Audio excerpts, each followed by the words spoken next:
Well, I mean, when we looked during this kind of lockdown period, there's lots of reports that Ferrari had a down on power engine and a gearbox that was flexing and a rear suspension that wasn't working, and lots of very dramatic reports. Seems that most of these are at the wayside. Ferrari have now admitted that it's an aero problem, and it's this old word that we keep coming back to with aerodynamics, which is correlation.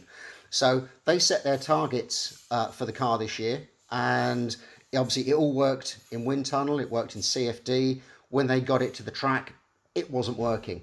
So they've spent that winter testing, that very short winter testing period, going back, looking through all of these problems and trying to work out what's gone wrong. So I don't think it's necessarily we're going to see a completely different concept of Ferrari coming out. I think it could actually be they're just going to get the concepts that they've got working properly, which is probably all they've really got the time for between now and Hungary, which is when they intend to bring the updated car. That said, I mean, I think there is scope for Ferrari to play about with some things. There was some talk in the media this week about the cape setup on their nose, indeed their nose shape generally.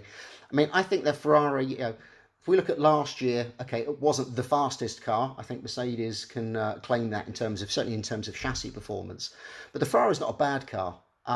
So I think if they get it working the way they expected it to, that should be enough for them rather than starting to jump onto lots of different concepts, which could be quite a dangerous game in such a tight year because you haven't got a lot of time to recover if you find that not only does your correlation not work, but when you then go and change your concept completely, that doesn't work either for you. So big risks for Ferrari, but this Hungarian update, I'm not expecting it to be something that we will go, oh, wow, that's a really big change, or it's a Mercedes style car or a Merc style car. I think it will just be a refined Ferrari shaped car, and maybe through the year then they will then start to bring some other concepts in, given the timescales that we're fighting against at the moment.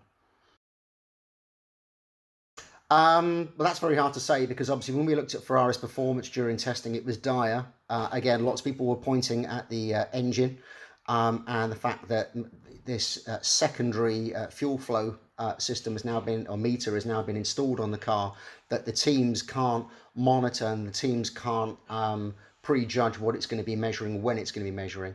So Ferrari potentially have got a hit on engine performance, maybe in qualifying. Again, free practice showed that they were able to pull some laps out, fairly swift laps on a short lap. So again, maybe it's not as big a impact as it is, but certainly it will be one of those little handicaps along with the aero things. I think obviously the whole driver situation and their motivation and the way the management are working with the drivers at the moment, and obviously I'm talking mainly about Binotto and Vettel here.